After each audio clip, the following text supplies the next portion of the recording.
Last podcast on the left is all about the facts. So when Southern New Hampshire University came on as a sponsor, it was time to do some research.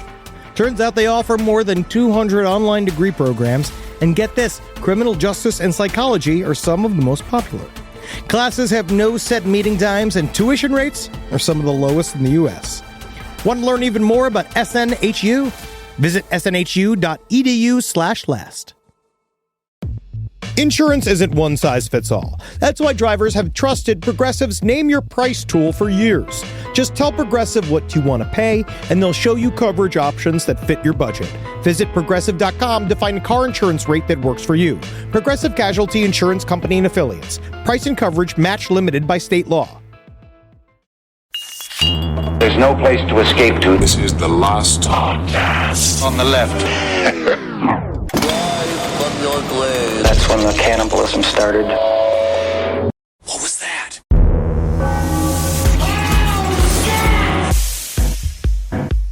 Oh man, I'm so full of food. That's what I want to be, man. But I think what's nice about this holiday is that you can really sit and think about, like, while you got that big plate of food in front of you, all the different types, depending on whether or not, if you're lucky enough to have a plate of food during this time period, if you're lucky enough to have a belly filled. I said, also imagine just fucking eating all of that and then just like looking over and just seeing just like a pile of like severed cocks. Well, I don't know why you would want to do that when you have a full stomach. Now, why would you want to do that? Why would you eat Thanksgiving dinner and then look over at your uncle and see him as a pile of cocks? Not to be too like serial killer hack joke about it, but imagine being Jeffrey Dahmer. At some point, during his berserker mode, there was a Thanksgiving where he maybe went out with some coworkers or he did went to something. his parents' house in Ohio. Or he went to Mad Planet and they probably had like a Thanksgiving, like, some bars, like, how they'll have a Thanksgiving. There was a strip club in Lubbock called Players that used to have a hot dog buffet. Yeah, that's when you get your hot dog. I was just going to say, that's when they bring out the boiled hot dogs. Eat till you puke.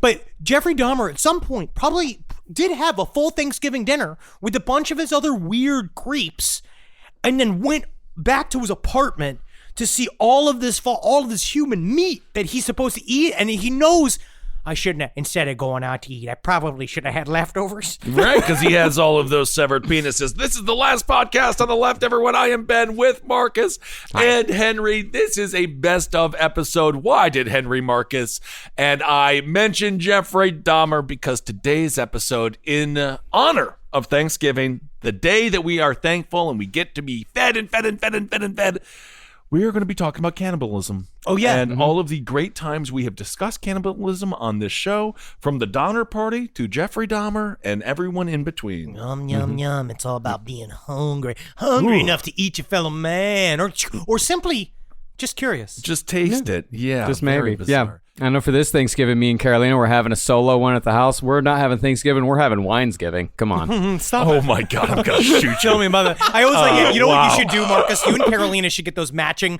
big glasses that fit one whole bottle of wine in it. It's just one glass. One glass. That's what I do with my 25 ounces of Bud Light. This is one beer. No, Marcus, in all seriousness, you and Carolina need to eat. Yeah, we're gonna eat. We're gonna cook. We're gonna have a cooking day. Just your combined weight of 113 pounds. Please, God, eat food. We got husband and wife cooking day with the Winesgiving. Come on, okay. We're like literally doing as small as possible, but I'm excited to do this year. I want to do stuffed shells. I want to do full Italian with it. I'm going to have a stuffed shells on the side. Nothing says Thanksgiving like stuffed shells. All right, everyone, enjoy this episode of Cannibalism. No. Just top cuts. Right from your grave. So people throughout history have just been enjoying consuming other people's body parts. Yeah, and now it's just the most reviled thing that you can do. Was it always considered reviled? I mean, obviously it was a point of victory, and then, but what about civilizations that were starving? I mean, they have to eat other people for good reasons. Obviously, and there were places, they were like, there was one tradition that if there were a mighty warrior had died, you ate his body out of pity and consideration for him. So there was a lot of like, people would eat, if their chief died, they would eat him, or if like, a big thing is like, if your children's die, if your children die of like natural causes, like way early, like they would eat the children out of respect. That sounds very good. I imagine children meat falls right off the bone. Apparently, right? I got really into researching what the human meat tasted like, because a lot of guys won't most of our reports of what human meat tastes like comes from like Dahmer and like these people, but like you got to take their stuff with a grain of salt. Yeah, Dahmer was from Wisconsin. He put ketchup on everything. Oh yeah, it just tastes like ruined cheese curds. Yeah, he put butter all over the bun before eating it. And the man's palate was just ruined by years at that chocolate factory. Oh, absolutely.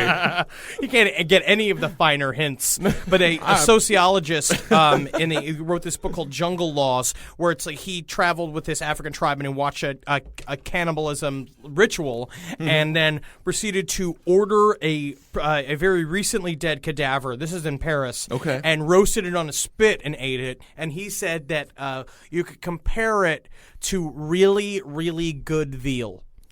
Oh, see, veal. I'd always heard pork. Pork is just like the reason why he compares it to veal is because it's the way it's cooked. When human meat is cooked, it turns a gray color like lamb or veal does. And then it has that sort of a little bit of a gamier, mealier taste, but smells like fucking delicious cooked rump roast steak. It sounds like it would be great with a curry. Yeah. Human curry sounds really powerful. Yeah. So this guy was in France. He got a cadaver. This was in like the year 1909. Hey, where Barry, it's like, what you cooking there? Hey, come on over for the barbecue. Come over. It's fucking human dick. You know what? That's great. You know what, buddy? I'm going to watch the Saints game at my place. You know bizarre. what, man? You guys just, in that little exchange, you referenced like 3 cannibal stories that I have pulled up. We're going to do it. Yeah. Yeah, we're tying this all together. Oh, yeah. Oh, no. Like, people at home who listen to this podcast, you think that this is all just random. We sit, we plan, we weave together a story for you so that you can be properly entertained. That's right. So do we want to get into more of this wonderful sociologist work? Yeah, I bet did I eat a baby? Thank you, Louie. Apparently, and also that baby meat on a human baby is so tender, it would be, you could compare it to the same texture as fish. That if you ate a baby's succulent ass, it would just eat. It's actually a very small part of the baby, the butt. Oh, yeah, absolutely. But that's where you want to do, or you chew on its arms. Yeah, I mean, that's what I would do. I would suck its brain out of its skull. Yeah. You can do that, you too. You can do that with a straw. It's like a soft-boiled egg where you just saw the top and then you just like quick mix up the brains. Could have put some raw garlic in there and just... Right. Yeah, hit it on the head with a spoon a couple of times. It sounds very, very tasty. So what was I like this one. I do love this one, too. Rise from your grave. Dahmer started giving him all kinds of weird details. He said that what he used to cook them with, he used vegetables, mushrooms, onions, and they said that during the month before they caught him, that was the only meat that he ate. Yeah, and he said a lot of things. It's just so, and then I still love Patrick Kennedy just being mystified with it to say, he had a lot of lovers. There's lovers walking around that I see sometime in Milwaukee that I know got fucked by Jeffrey Dahmer. But he didn't kill them because he only killed the ones that he thought were really, truly the most beautiful. Yeah, and that's what he said. He said he only ate the ones that were truly beautiful to him. Yeah. And he only killed and kept parts of the ones that he thought were, as in his eyes, the perfect specimen of a man. Yes, because like the other thing we talk about too is on the search for the ultimate orgasm. You know, and it's like all this other shit. Yeah. Speaking of which, he ejaculated into torn open rib cages. He draped himself with the bloody entrails. He really got creative. Yeah, he was having a good time. Yeah. And I've never had so good at. I guess the only thing I could really put it is eating Chinese food alone. That's a good time. That's like me, where Love it's like you're that. covered in sauce, no shirt on. That's pretty You know, great. like it's just me watching Aqua Teen, just smoking a blunt, eating Chinese food. That's the only thing I can say is equivalent to Jeffrey Dahmer with these bodies. Dahmer's living this whole other 80s sci-fi movie just covered in human entrails with his arms raised in a V, I'm sure. Yeah. Because and also working at the chocolate factory, yes, some of these guys got improv troops and they got stuff going on the side like a band, and they asked Jeffrey what he does, and he's just like, I occupy myself. Yeah. I stay busy. I promise you that. Yeah, crafts. I like crafts. Crafts, I make costumes. Just smearing blood all over his face in sort of a Native American pattern, just speaking to himself in the bathroom mirror. All this what shit's a here time. too. He started. This is again Patrick Kennedy. He started saving the heads. A lot of times he said he'd pull out the heads, because what he was trying to do is if there was a while where he was trying to prevent himself from killing. Yeah. So he'd use his trophies. Yeah. And so it's like, we found 7 heads in the refrigerator. He'd pull them out, talk to them, stick his dick in their mouth. We found a couple of penises he'd just suck on, He said he'd do this to try to satisfy himself so he wouldn't have to keep going out and killing people. Right. And I asked him, I was like, Jeff, why didn't you just go get a boyfriend? Why the fuck do you have to kill everybody? And then you look at Jeffrey Dahmer into his blue eyes, you didn't see the fucking devil. You know what I'm saying? You saw, at least I saw, a pathetic human being who was so hedonistically selfish that all he could think about was the pursuit of his own sexual pleasures. And this is why Nutrisystem doesn't work. You know, you can't have a drink to substitute a meal. That's right. You can't have a shake for a steak. Doesn't work. Can't have a fake penis or a severed human penis for a human penis Once attached. we can get some severed human penises in pill forms, we'll be able to cure these serial killers. So the trial comes up. This trial, they said that his court appearances, they had the air of a movie premiere. It was huge. Said it had the biggest security measures ever seen in a U.S. courtroom. They swept it for bombs daily with sniffer dogs. There was an 8-foot wall of bulletproof glass protecting. Now we went out there. Now we deputized the state's biggest pigs, and we put we put them all on the outside there. The problem is that guys kept killing the pigs in order to make sausages out of them. Barbecue, barbecue detective, they were calling them. Well, I know anyone out there who was, I guess, at any age in which you actually paid attention to shit in 1992, you saw this everywhere. Every day you saw. I was talking to one of my assistants here. He was born in like '89, and he had no idea what Jeffrey Dahmer looked like, and that fucking mystified me. I couldn't believe that someone could know what Dahmer looked like. They're so huge too. You know what I mean? Like the Tonight Show was making fun of him, SNL was making fun of him, and like all this stuff was happening. He became, well, as we know, that's why he's. I mean, it's important to the serial killer fucking oeuvre is that he's the one. Yeah, he's the number one killer. Everyone's heard of Jeffrey Dahmer at one point or another. He did a lot of stuff to earn the reputation, though. He's the jack of all trades. I mean, you look at someone like Michael Jordan or LeBron James. You got to rebound, you got to pass, you got to shoot, and you got to win the big game. Yeah. You know, and he did everything. That's what you got to win in the postseason. He made human zombies. He raped. He killed. He ate. He did everything. Every single thing. Yeah. And he, of course, he didn't have sex with a woman.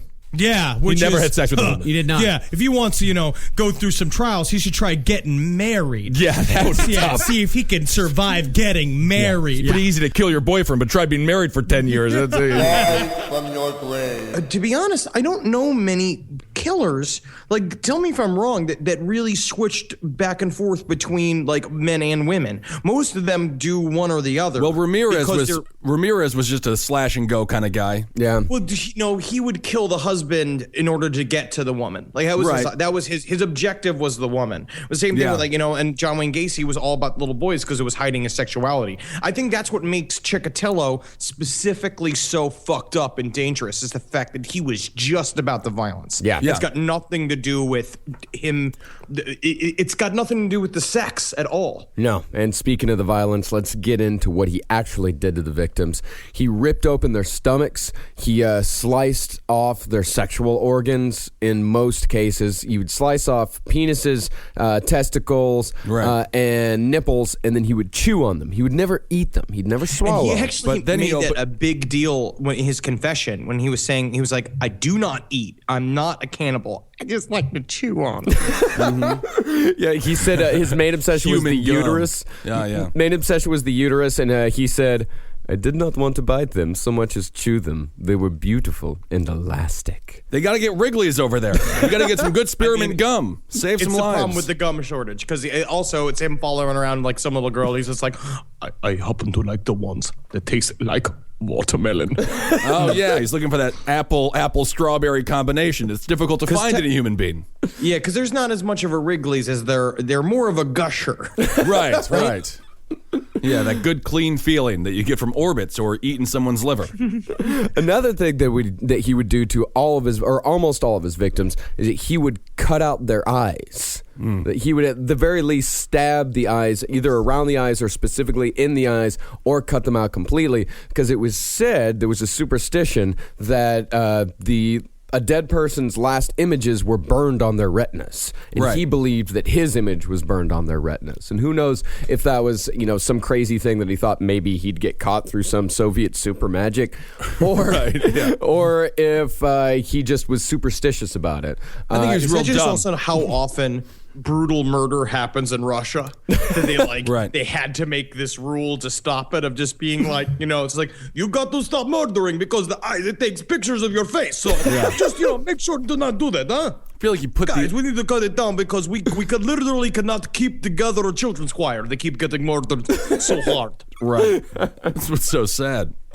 Well, it was actually the eyes that was able. That's what made investigators notice that this guy wasn't just murdering in Rostov, that he was murdering all around the, I guess it would be the Western Soviet Union. Yeah. The eyes is what links it all together. Did he take the eyes out before he murdered him, or was it a post-mortem thing? Well, that's the big thing about Chikatilo, is that as he killed more and more, his killing procedures became more and more surgical. And in fact, he got so good at killing that he was able to stab, that he knew if he stabbed someone at a certain place and at a certain angle, he knew where the blood would spurt, and he knew how to dodge it, so he wouldn't get as bloody during his kills. Like Neo from The Matrix? Yes. He's just bending over backwards?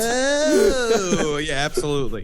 Yeah, and he knew how to keep them alive for as long as possible, to prolong the suffering for as long as possible. So he did, that's very interesting. Yeah. It's like kind of like the guidance counselor tells you, just being like, if you had $1 million, what would you want to do with your life? Right. You know what I mean? And Chikatilo just did that. He just did it. He took the bull by the horns, and he carpe diem'd his way into killing all these little girls. You don't need to go to the university to become a doctor. No, you don't. And I want to thank you, Henry, for putting that Bare Naked Ladies song in my head. If I had $1 million, but now it's about Chikatilo stabbing somebody's eyes out. Chikatilo. If I had $1 million, I'd take a child into the woods and murder them. Okay. You can do that for free, Oh, all right. Seriously? Oh, you mean, wait, seriously? Yeah, dude, you can just go do that whenever you want. Like today? Yeah, dude, whatever. You don't even need it. You don't need it. So I hate to cut lunch short, but I'm going to go follow my dreams. I think we made him a murderer today. So as far as identifying the bodies goes, because the manhunt, we're going to get into the manhunt that lasted 12 years, extremely inept, very, very, the Russians were very, very bad at what they did. Yeah, they just wrangled up any slowpoke in the town. Well, we'll get to that. Yeah, we'll get to the infuriating. The other problem is it was the big nets that they would just kind of just drag along the streets hoping to catch men in them. But their job was definitely made more difficult, especially in the early days, because in the early days, most of Chikatilo's victims were tramps, prostitutes, people that they didn't have a propiska. Which, Right. A propiska, that's a formal registration of residence. So if someone didn't have that, if they were homeless or just kind of slept around, they were, pretty much a stray dog. No one cared about them at all. So when they found these bodies, of course, when you investigate a murder, the first thing you do is identify the body and look around at what they did before they were murdered. But with Andrei Chikatilo, many times this was impossible. Because there was just no more evidence of what the person looked like. Yeah, well, there was no more evidence of what they looked like, and there was no identification on the people whatsoever. So he didn't write their names on their backs? Did keep not. Tabs? He did not. And of course, he spent all of his time in railway stations, and he, much like Gary Ridgway, he started to see himself as an exterminator of At humankind. some point, if you work in a railway station and you just see the same person there every single day, ask him where he's going. Yeah. And Where you going, buddy? It just seems like you should be getting a ticket or something. You've been here. You've been in the same spot for a month and a half. It's a train station. You got to go. I'm looking at the human rats because I want to turn them into dog food. That's fine. All Or right. whatever you want to do, buddy, but just get on a train. Do it on the train. Yeah, and people did notice him throughout the years. Right. Of course they did. Yeah. But again, the problem is nobody cares about these prostitutes. And that's where this amalgamation of sexual tension, inadequacy, a sense of superiority is what made him the fucking perfect killer. Because because all you have to do is it's so fucked up, but it's like lower your standards and like get to a point of just being like, I'm gonna kill this strata of human being that no one looks for, and eventually you become like, because it probably started as just because they were the easiest ones. They would come with him, they would go out into the forest with him, but then he began to despise them for that. Yeah, I don't even think it's lower. I don't think it's lowering your standards. I think he's raising his ego, and he's like, I'm God of these people. And again, everyone likes to feel as if they're doing good. Yeah. So everybody does. Even the most sick people, he thinks that he is eradicating a plague. Yeah, he said they followed me like dogs. The guys who invented Twinkies were just trying to make a funner bread. And how many people have they killed? Thousands. Well, by December of 82, he completely... This is another thing that makes Chikatilo special, or maybe just makes the Soviet Union fucked up. In December of 82, he started killing people of higher... So he started killing children. He killed this girl, Olga Stolmachinok. He picked her up at a bus stop, took her to the woods, and murdered her. They didn't find her body for 4 months, and then only by chance. But in the interval, the police received a message. It was addressed to parents of missing child. It read, "Greetings, parents. Don't get upset. She is not the first and not the last. Before New Year, we need another 10. If you want to find her, then search among the leaves on the Vodorovsky Pataskoski." And it was signed, Sadist. The Black Cat. The Black Cat? That's as badass as you can get. The Black Cat? Sounds like you're about... Never trust the Black Cat. Oh, I cross your path. Oh, I swipe at your pant leg with my claws. I kill the girl and I chew on the uterus. Oh, Black Cat having fun.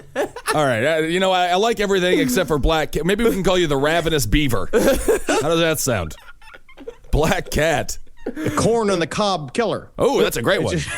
Him just biting all around the sides of their torsos. Unfortunately, the letter was a hoax. But, I couldn't pass that up. No. Absolutely. But it is a part of the story because that letter was a part of the investigation for many, many years. And it's sort of similar to the Zodiac, these people who are like faking it. Yeah. He's a real celeb now. Yeah, He's in the papers.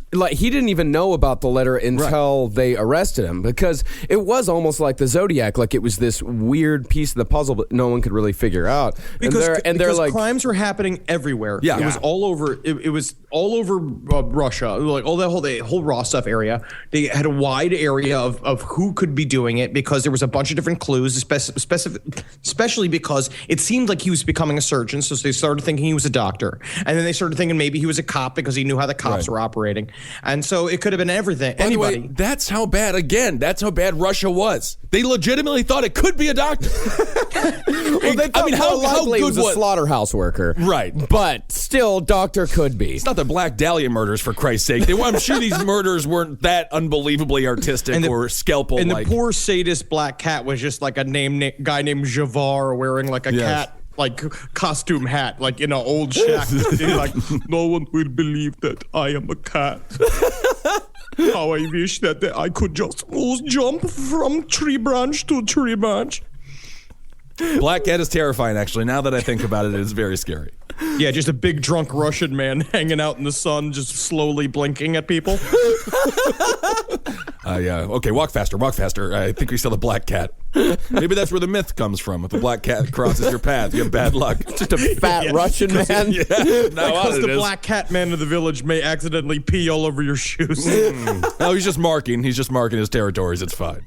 This podcast is brought to you by Squarespace. Squarespace is an all-in-one website platform that helps you stand out online. Yes, that's right. You don't have to smash your face with a hammer. You can just start a business. It's got everything you need on Squarespace, from securing your domain to building a professional site and showcasing your work all in one place. Let's say you want to show everybody how you can carve your ribs out of your lower abdomen so that you look more like a Ken doll. That's amazing. You can bring your vision to life with AI-powered design or curated templates, plus flexible editing tools that helps you create something that truly reflects your style, especially if you are somebody that is trying to corrupt the young men of America. That's what Squarespace is really going to help you. Squarespace makes it easy. It makes it easy for you to put all that together, and you just go to Squarespace and do it all.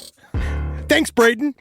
Head to squarespace.com/left for a free trial. And when you're ready to launch, use offer code LEFT to save 10% off your first purchase of a website or domain. Hey there, everybody. Is your cell phone bill too much money? Are you getting that bill and you're like, hey, what is this? I can't believe for what? For 5G? Are you crazy right now? $100? I don't even barely got any bars when I'm just sitting in my living room, okay? You don't have to deal with that anymore. Are you ready for this? $15 a month. That's right, $15 a month on Mint Mobile. Yeah, baby. Get their wireless plan because they're just sitting there on the T-Mobile 5G network and it's just $15. Your whole life, you're just paying all this money every month. You're like, why? Where's it going? It's going to these phone companies that are robbing you. So go to Mint Mobile. Let them help you talk to your mom. So get your new wireless plan for just $15 a month. Go to mintmobile.com/LPOTL. That's mintmobile.com/LPOTL. Cut your wireless bill to $15 a month at mintmobile.com/LPOTL. That's it. There's no catch. Upfront payment of $45 for 3 months, $90 for 6 months, $180 for 12 months. Plan required, $15 per month equivalent. Taxes and fees extra. Initial plan term only. Greater than 50 gigabytes may slow when the network is busy. Includes up to 20 gigabytes hotspot. Capable device required. Availability, speed, and coverage varies. See mintmobile.com. It's obvious we love true crime, but it does make us feel a little paranoid about what's out there, as it should. And that's why it's so important to get a home security system that gives you peace of mind. With SimpliSafe, you can stop crimes before they even start using their AI-powered cameras to identify threats on your property and alert US-based live agents to take action. Like arriving in a helicopter in the night, coming down from the helicopter, zipping down and breaking through the windows with their big axes, and going through the house, ripping through the walls, finding the criminals. It's easy to do. SimpliSafe has been a game changer for us. And the best part, there's no long-term contract. We've used it since the very early days of SimpliSafe here at LPN, and it keeps us safe, doesn't it? It keeps all of our thoughts inside the building. Then there's the ones we let out because they have to go out because that's a part of it. But SimpliSafe keeps the other thoughts safe. And for that, we say thank you, SimpliSafe. And we want you to experience the same peace of mind as we, which is why we've partnered with SimpliSafe to offer an exclusive discount to all of our listeners. Right now, you can get 50% off your new system by visiting simplysafe.com/LPOTL. That's half off at simplysafe.com/LPOTL. There's no safe like SimpliSafe.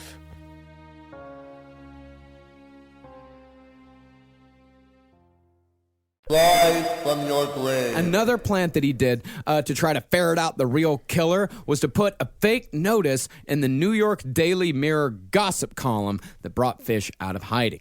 Famed gossip columnist Walter Winchell wrote on his column On Broadway, I checked on the Grace Budd mystery. She was 8 when she was kidnapped about 6 years ago, and it is safe to tell you that the Department of Missing Persons will break the case, or they expect to, in 4 weeks. One could also argue, why am I writing about this? I'm on Broadway and shouldn't be discussing ongoing criminal investigations. Tell me more about cats, you ask? It's the summer special. It's a musical about talking cats. Anyway, back to Grace Budd, the brutal murder. I heard they cut off her vagina. Back to cats.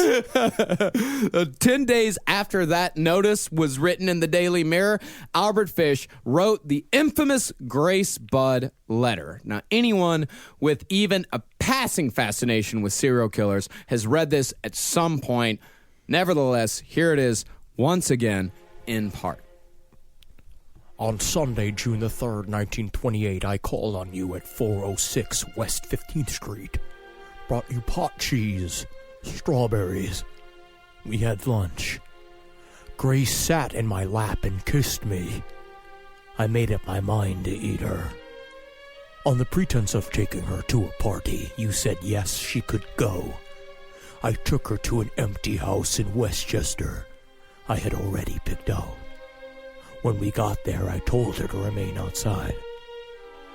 She picked wildflowers. I went upstairs and stripped all my clothes off.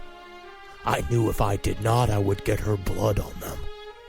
When I was all ready, I went to the window and called her. Then I hid in a closet until she was in the room. When she saw me all naked, she began to cry and tried to run down the stairs. I grabbed her, and she said she would tell her mama. First, I stripped her naked, how she did kick, bite, and scratch. I choked her to death, then cut her in small pieces so I could take my meat to my rooms, cook and eat. How sweet and tender her little ass was roasted in the oven. It took me 9 days to eat her entire body. I did not fuck her, though. I could have if I wished it. She died a virgin. Now, thankfully, Mrs. Budd was illiterate.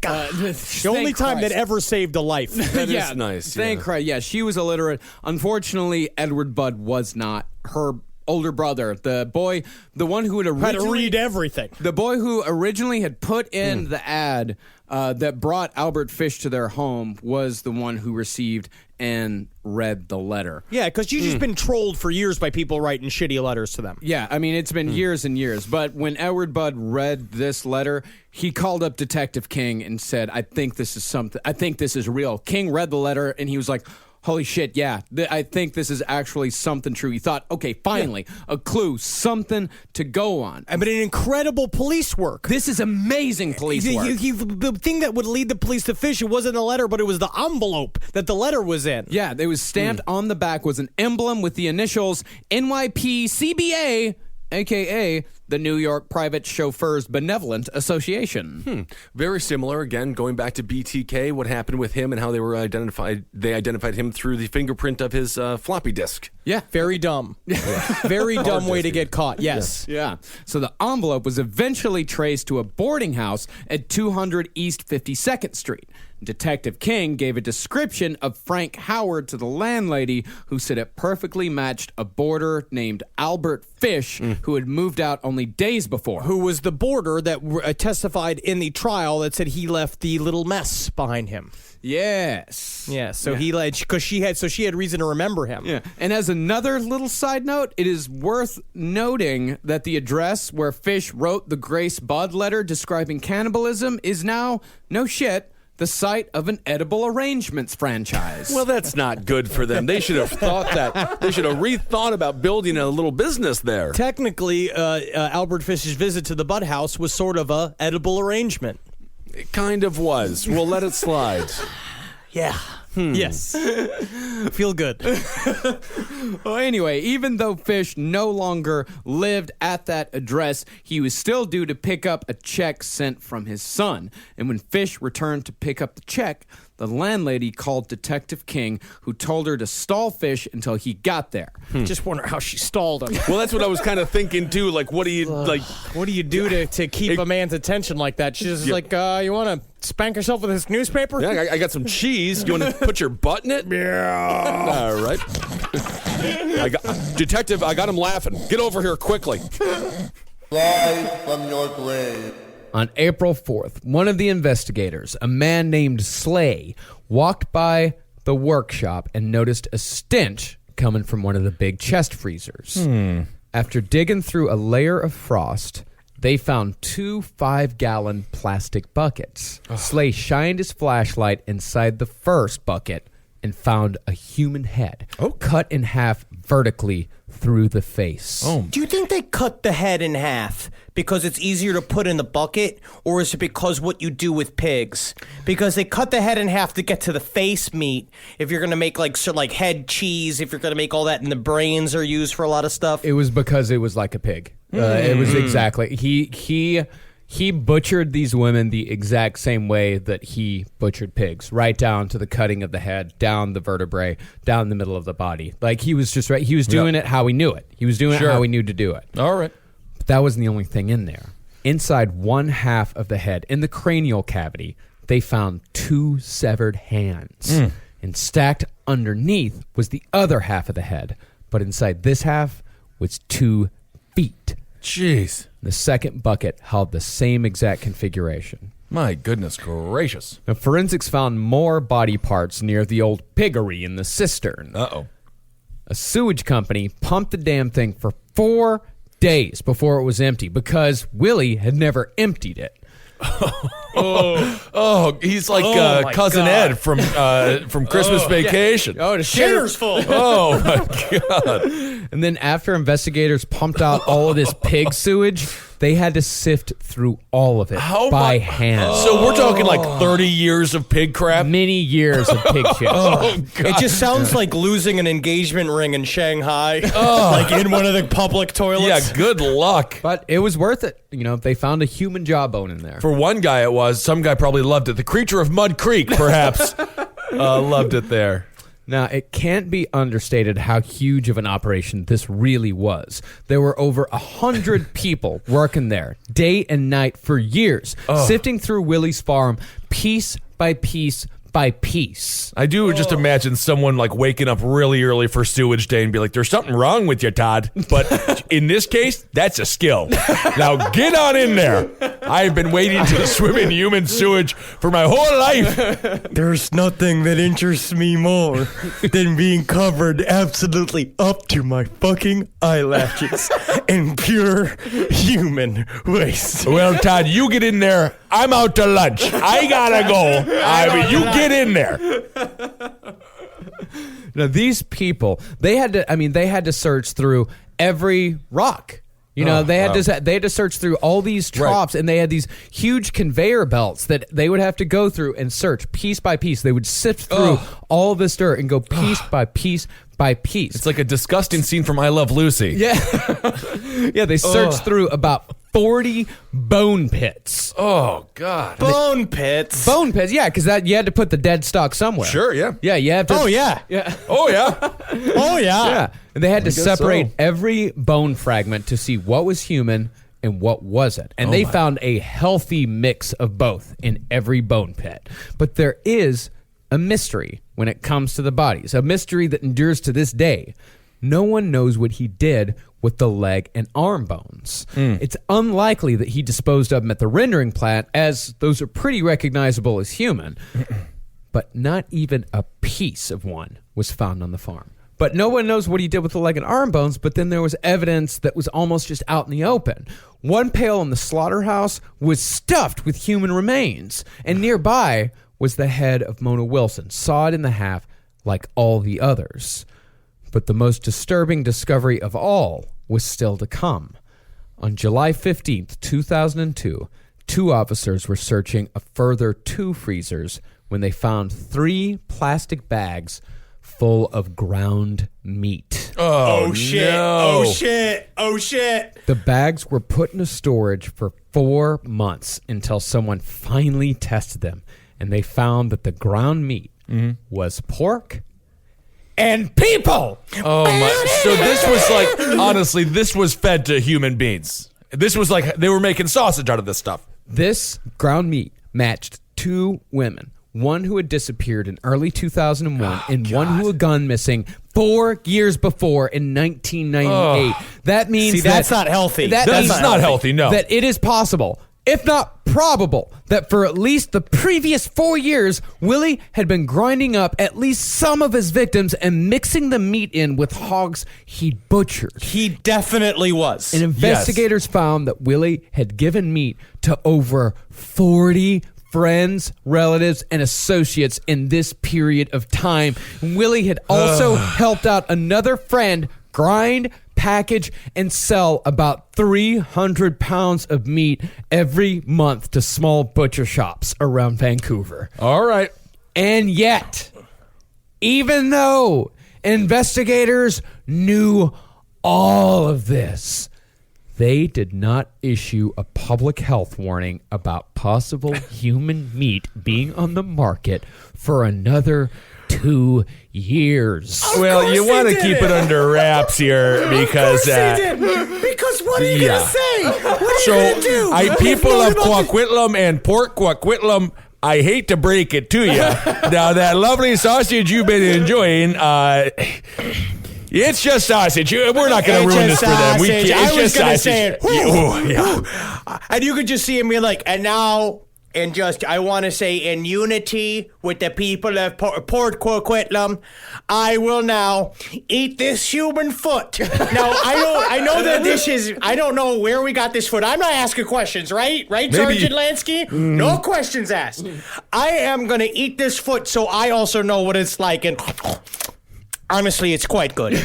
Oh, God. I will say, This honestly, is unbelievable. I think that the reason why he did it and ground it up, like, yes, obviously he had some sort of sick shit inside of him. Of course, he's a fucking monster. I bet you he was doing it to pad his fucking counts. That he had so much extra meat that he knew that we're saving money on pigs by putting the human meat in with the pork meat. And because they're so similar, that this was about money and convenience and not just about being a depraved maniac. All right. What about the rendering plant, though? Did they shut that thing down? No, of course not. Well, why didn't I don't understand how any of this is 2001, 2002? 2002, yeah. This is like modern time. What is happening? You can't shut down the rendering plant. Shut it down. Where are you going to get your Mike and Ikes? Yeah, dude, Mike and Ike's. Also, think about the contouring craze that's happening on Instagram right now. That is fueled by the human meat gelatin that is being used by makeup companies right now. Rise from your grave. This is a paid ad by BetterHelp. You know, stigma shows up in a lot of different places. I know I had to explain to my handyman about the devil imagery in my home. I had to explain that in our home, El Diablo es bueno. And he reluctantly agreed. I think largely just because he was in my home and he was scared. But over time, he began to see, the devil can be my amigo. See, even in 2026, stigma can get in the way of a lot of things, right? My handyman almost didn't put up my floating media cabinet, right? You got to get support for your mental health. Maybe you've encouraged friends to consider therapy while avoiding taking the first step yourself because you're busy, worried what others will think, or telling yourself you should handle it alone. No, you need a team. Get therapy with BetterHelp, the world's largest online therapy platform. Give me a space to slow down and talk through what's building before it feels unmanageable. So let's take a short questionnaire to identify your needs and preferences, and BetterHelp will handle the initial therapist matching work for you. Their industry-leading match rate means BetterHelp typically gets it right the first time. Feel confident knowing BetterHelp therapists work according to a strict code of ethics and are fully qualified. So don't let hesitation hold you back. Find support with BetterHelp. Sign up and get 10% off at betterhelp.com/lastpod. That's betterhelp.com/lastpod. Summer schedules can get busy fast with camps, vacations, sports, family time. And, you know, every single time Carmi eats a block of dark chocolate, we got to take her to the emergency room. You know how much time that takes, all right? IXL makes it easy to keep learning part of the routine in just a few minutes a day. IXL is an award-winning online learning platform that helps kids truly understand what they're learning, whether they're building math confidence, strengthening reading and writing skills, or reviewing science concepts. From pre-K through 12th grade, IXL offers personalized, interactive learning that adapts to each child's level and pace, which is great because Carmi has been really slow in biology, and Wendy has really been struggling with American history, mostly just because she doesn't agree with the way it's being taught. So it's really important. You make an impact on your child's learning. Wendy, as soon as she gets her chicken, she is ready for all of her lessons. And Carmi just really has to eat 5 or 6 bites of liver, beef liver, chicken liver, and then she can really get down to, I'm hoping this is the year she reads To Kill a Mockingbird. So really, IXL, thank you.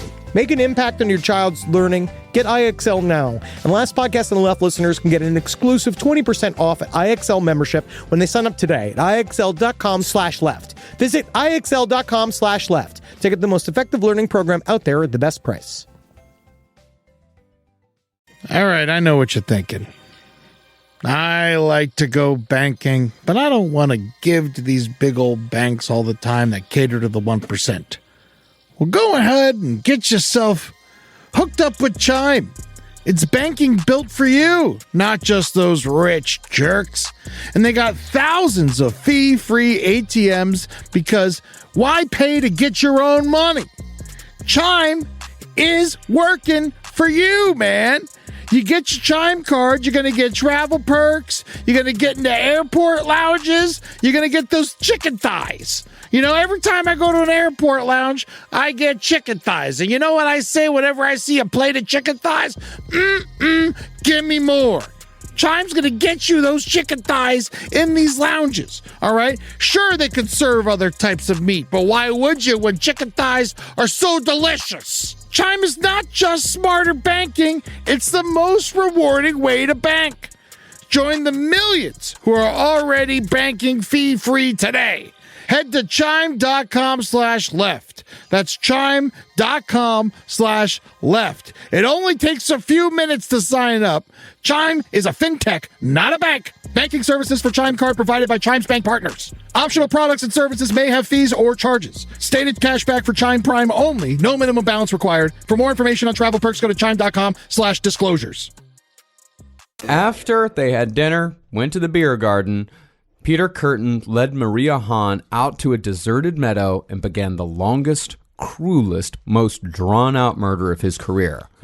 He strangled her until she passed out. Then, when she woke up, he did it again. BTK. Jesus. When she came to once more, Curtin stabbed her in the throat with his scissors, and when the blood gushed forth, he pressed his mouth to the wound and drank her blood until he vomited. Oh, so this is, again, with the scissors. I guess he really, even though it was a fail the first time he used the scissors. Scissors become a favorite of his. Oh, yes, my God. Because, and I think it's no mistake, I think he was doing it on purpose, is that he did a pointed, specific puncture, like he would do in order to get a spurt of blood. And even then, Maria was still alive. As she begged for her life, Curtin stabbed her in the chest, then repeatedly stabbed her in the head until she mercifully slipped away. Curtin said the whole process had taken an hour. Jeez. So after Maria was dead, Curtin rolled her body into a ditch and threw some branches over for cover. When he got home that night, his wife was already asleep, but the next morning, she immediately noticed quite a few bloodstains on Curtin's clothes. So here we have some bloodstains. Right, right.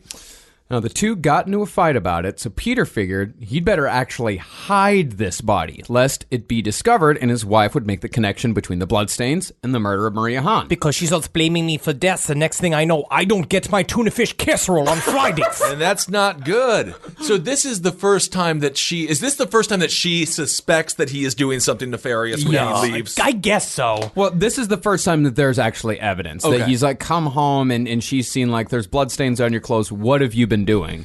And he'd been out all night long, too. It must be a lot of blood, right? It's a fair amount of blood, yeah.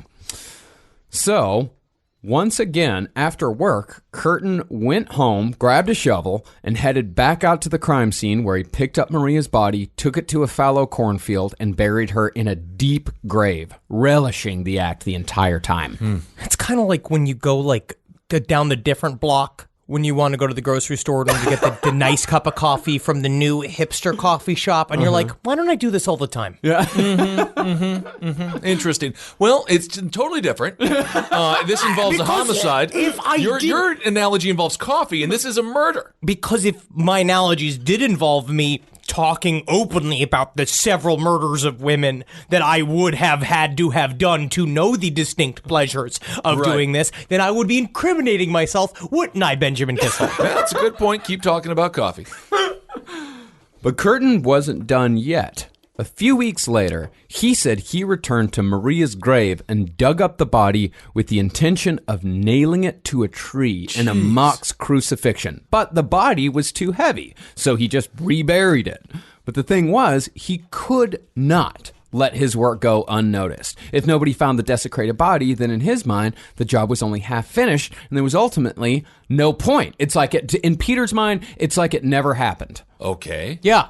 It's very interesting. Yeah. So in November, he sent letters that gave the exact location of the body to several newspapers, making sure to tell them that the perpetrator of this crime was indeed the vampire of Dusseldorf. And in that letter, he gave them the exact location of Maria Hahn's body.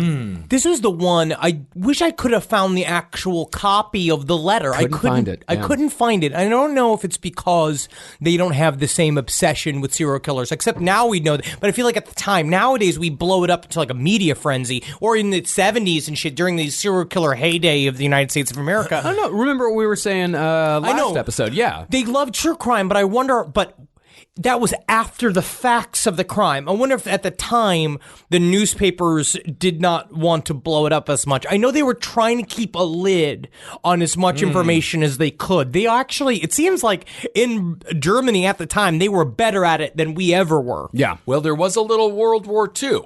And it was quite a large. Maybe it got exploded. Yeah, it could have gotten exploded. I mean, everything sort of got destroyed. So maybe that was one of it. I don't know. Actually, you make a very good point there. Who knows? Quite a few records of Germany were destroyed in that time, and it could also have been, destroyed by the Nazis, who were doing their best to erase the past of Germany as much as they possibly could. But that's not to say that Peter Curtin wasn't still killing in the meantime between the murder in August and him sending the letter in November. In fact, as I said earlier, the Maria Hahn murder kicked off what was to be the most vicious and prolific spree of Peter Curtin's life. Later on, in the same week that he killed Maria Hahn, Peter Curtin approached 26-year-old Gertrude Schulte as she was on her way to meet up with a few friends for an afternoon lark. I am not maligning whatsoever, but it's always interesting when you remember Gertrudes were young once.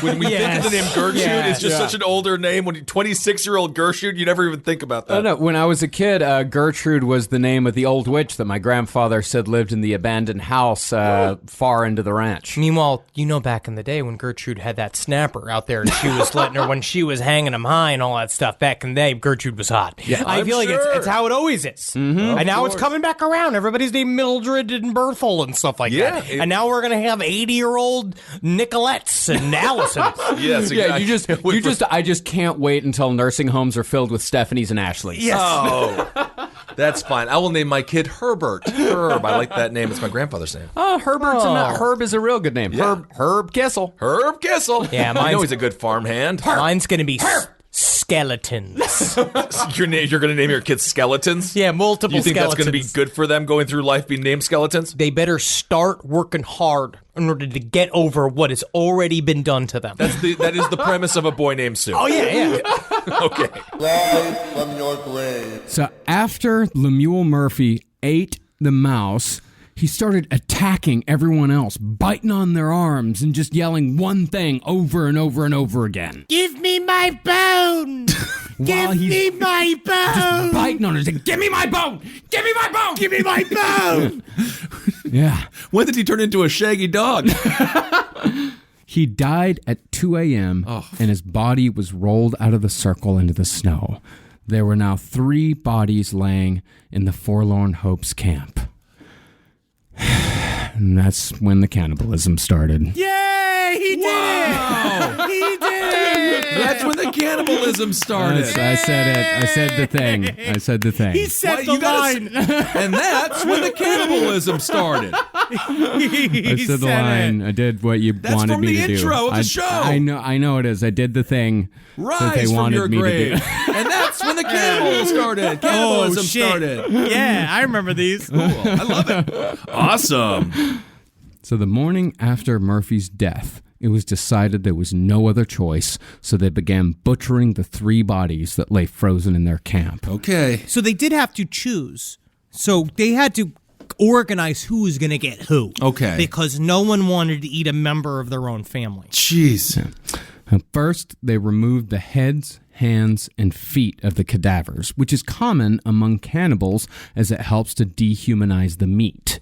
They seem pretty good at it, like right off the bat. Well, I mean, it's almost like a primordial type of urge, like because you're looking at it and you're thinking like, I can't eat a person, so I've got to make this look less like a person. That's why I don't like going to pig roast where the pig is actually on a spit because it's horrifying. Yeah, it makes you feel weird. Yeah. No, not me, man. It's the opposite. I know. like seeing the face. I know. I don't understand. That's that's a non-hypocrite's way of looking at me. I like understand. seeing the feet. I actually will agree. I am a hypocrite when it comes to that. They then opened the torso and brought out the liver, heart, and kidneys. And that's the most likely thing to do because that's the most nutritious meat by this point because their muscles are all gone. Right. 3 of the survivors were either the sibling or spouse of each of the deceased, so the party divided into 3 groups so no one would accidentally eat the flesh of their kin. They found some dry firewood, and the meat was roasted on sharpened stakes. What they said, too, is that, again, their hunger pains had sort of left. Right. And so for a while, this was like they were doing this rote butchering, and it felt like butchering an animal. So it was a little bit more like, oh, okay, we can do this. It was fine, but it was slow going. But they said when the smell of the cooking meat hit their noses, they became ravenous with hunger. Because, I mean, it just smells like fucking beef, sweet, delicious pork, beautiful pork meat. Yeah, interesting. The only ones who didn't partake in the meat were Louis and Salvador because they looked at this whole thing like this is an abomination of the highest order. Right, right. So the forlorn hope sat in the snow and ate, all of them avoiding eye contact and weeping at what they had to do to survive. Wow. Now, it is true that they would have probably survived a couple more weeks without the human flesh before they starved to death. But before we judge, it is almost assured they would not have had the energy to continue. They just would have sat around that fire trying to find dry firewood until they just starved to death. Well, this is a small exaggeration, but not that much of an exaggeration. When I was 380 pounds, I did sit in a Ponderosa booth after about my 5th plate, and I did begin to cry. Because it got quite sad. That was one of those different. Yeah, it was one of those aha moments. And then I realized I couldn't tie my shoes. And that's another moment I realized I had to lose This is some like weight. the opposite. This is the complete opposite of the Donner Party. Yes, it is. The obese, eating well fat is actually sad. Well, obese is actually sadder than I don't know if that's true, but I've eaten some sad times. So after the butchering, they got a little bit of luck. The snow stopped and the temperature dropped, meaning the snow was easier to walk on. Okay. So they cut long strips of flesh from the deceased and dried them over a fire for the further journey. In the end, only 4 days' worth of meat could be harvested from the starved bodies, and still there were weeks left to go. Jeez. That is kind of what they brought up in the book that was interesting. Is like the way he said it, way Brown said it was almost a little suspicious. Where he's like, if you really look at the stats of Franklin Graves, you'd expect a yield of 66 pounds. No, I remember that passage, and I remember thinking, like, I really respect this guy for doing the math. Yes. Well, I mean, I guess he called somebody up. He asked him how much meat it would yield. I respected it. Yeah. So maybe they weren't very good at getting the meat off the bones. No.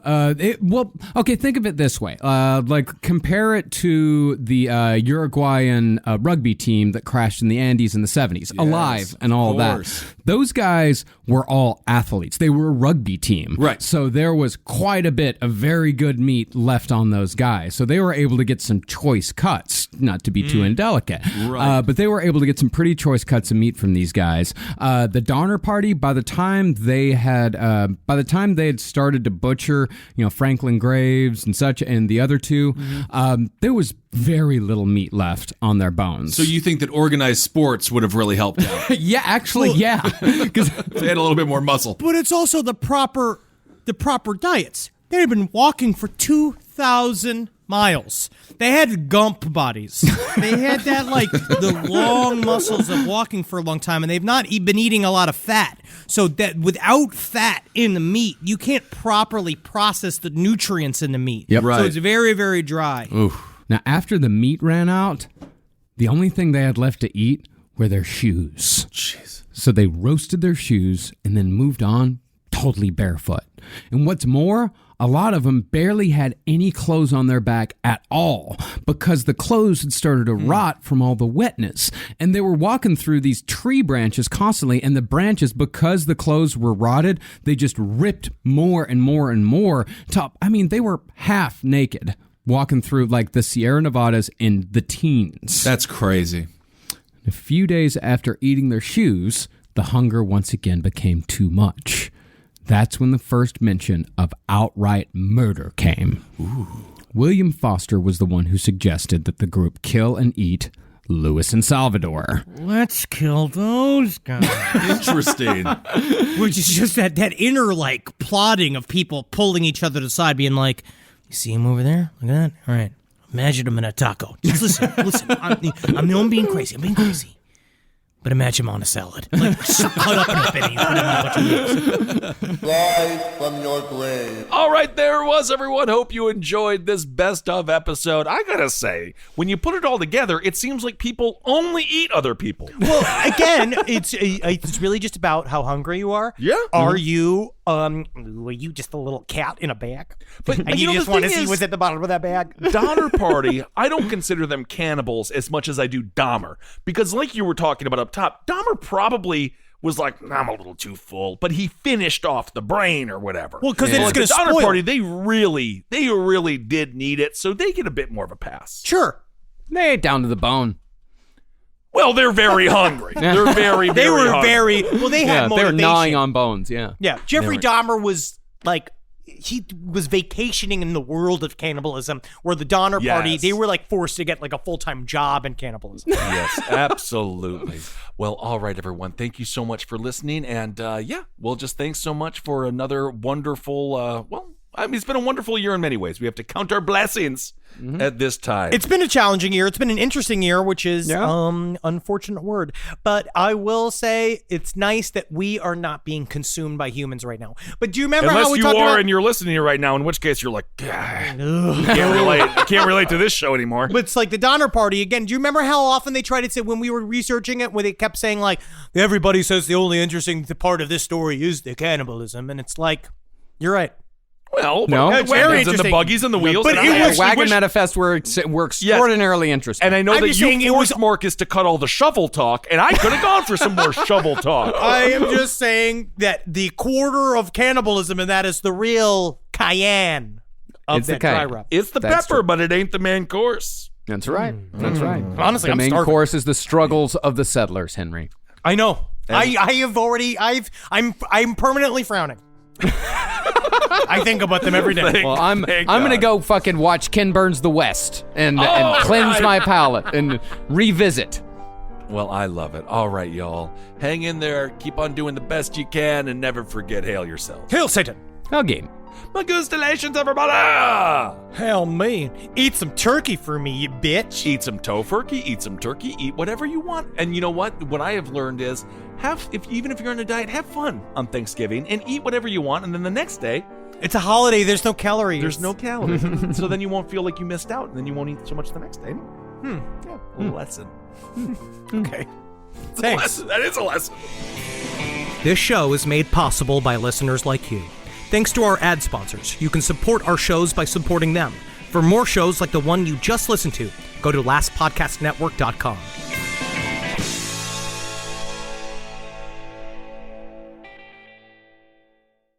Wendy's believes summer should be more fun and less expensive, which is why, for a limited time, they're making their small classic Frosty just $1. Because let's be real, summer and Frosty just go together. So come on down and celebrate $1 Frosty summer at Wendy's with a hot deal on your favorite cool summer treat. But this deal melts away when summer does, so get it while it's hot. Or, cold. Limited time only at participating U.S. Wendy's. Hi, I'm Angie Hicks, co-founder of Angie. When you use Angie for your home projects, you know all your jobs will be done well. Roof repair? Done well. Kitchen sink install? Done well. Deck upgrades? Done well. Electrical upgrade? Done well. Angie's been connecting homeowners with skilled pros for nearly 30 years, so we know the difference between done and done well. Angie, the one you trust to find the ones you trust. Find a pro for your project at Angie.com.